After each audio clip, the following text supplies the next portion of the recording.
Hey guys, what's up? I know it's a question that's on everybody's minds right now in the tech world, so I figured I'd do a rumor roundup for the iPhone 5, new iPhone, whatever they might call it, which is the first thing I want to talk about with it.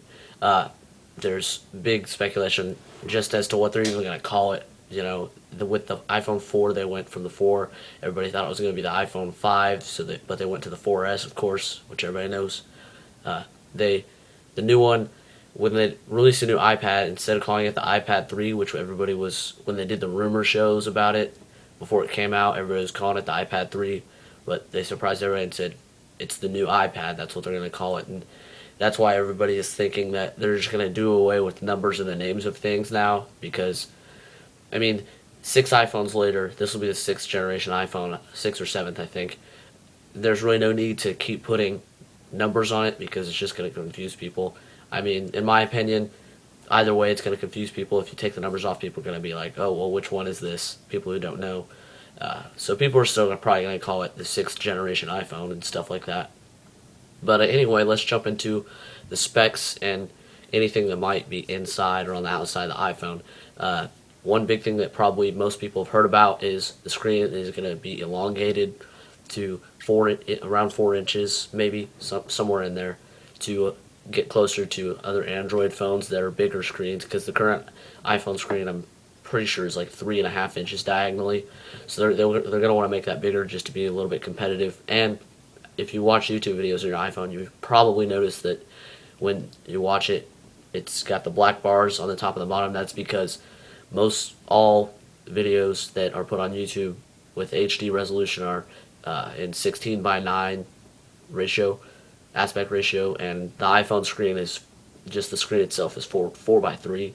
So that's probably another reason they're going to elongate it just to make it the new screen 16 by 9 ratio so that everything fits nicely. The processor, not a lot of people are talking about, but with the iPhone 4S, they upgraded the processor a lot from the iPhone 4. The iPad 3, the new iPad, I should say, introduced the A5X, which was a little bit step up from the A5 processor. I don't think they've done anything quad core yet, but if there is a quad core processor, it'll probably be called the A6, maybe.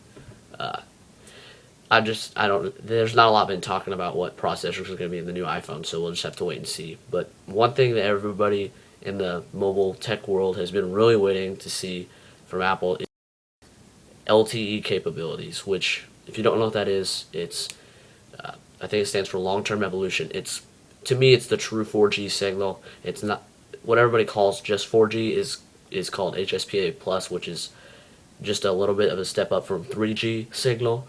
And 4G LTE is really, really fast. If you haven't ever used it, it's insane. Verizon's rolling a lot of it out. They've got a lot of it rolled out, actually, and AT&T's in the process of getting it mostly rolled out everywhere, like past the big cities like Chicago and such. So that's a really big thing that they need to get into the new iPhone is the LTE. If they don't, I really can see the new iPhone being a dud because I'm sure there's a lot of people out there waiting for that. And if there's not LTE on it, then you might as well go buy an Android phone that does have LTE. When they came out and talked about what was going to be on iOS 6, they introduced an app called Passbook, which you can have all your passports and not your passports, your boarding passes and like store rewards cards and Starbucks and stuff, so that you can pay for stuff on the go with your phone. So that's probably why they're going to add NFC to the iPhone, which is in a lot of Android phones such as the Galaxy Nexus. They're probably going to add NFC to the new iPhone so that you can pay for stuff with your phone, which I think is kind of cool. It's not something that I would use a lot, but I think there's a big use for it in the world, so I hope they add it for that. One thing that with the bigger screen, and if they add LTE, which everybody's assuming they're going to, just because that's the way technology is going these days, you pretty much have to have it on any new phone that comes out now. But what they're saying is they're going to make the screen itself, the display, thinner. You won't be able to tell when you're using it, but the display inside is going to be thinner to make room for a bigger battery. That way that the iPhone 4S's battery wasn't that great to begin with, but if you add LTE and a bigger screen, then that's going to require obviously more battery life. LTE especially takes up a ton of battery just being connected to it, and they're going to want to add a bigger battery just so that it can have a battery life at least equivalent to the 4S, if not better. I don't know if they'll necessarily get a battery life better. I mean, just realistically, I don't think they're going to get a better battery life out of it than they did the 4S, but they're going to want to try and at least make it the same so that people don't get it and say this battery life's even worse than I thought it was going to be with the 4S. So one more thing that I want to talk about is the dock connector on it. Pretty much every Apple device that anybody has right now uses the standard 30-pin dock connector, from an iPod Nano to a iPod Video to an iPod Classic to an iPod Touch to an iPad to an iPhone. They all use that same standard Apple dock, which everybody knows and loves, and there's accessories everywhere for it. And the big thing with that is people are worried about, well, if Apple switches the dock, then all the stuff I have isn't going to work. Yes, but they've been talking about how Apple is working on an adapter that you would attach to the bottom of your device, so you can still use all your old accessories and everything. So I think in that regard you'd be safe. But with the dock connector itself, right now it's 30 pin, which doesn't really matter. You just think of it 30 pin, it's big like it is. They're gonna probably shrink it down to about, I think it said 19 pin, which is about half the size, probably a little bit smaller. And then there's also reports of it being 8 pin, which is still small, like closer to the size of a micro USB.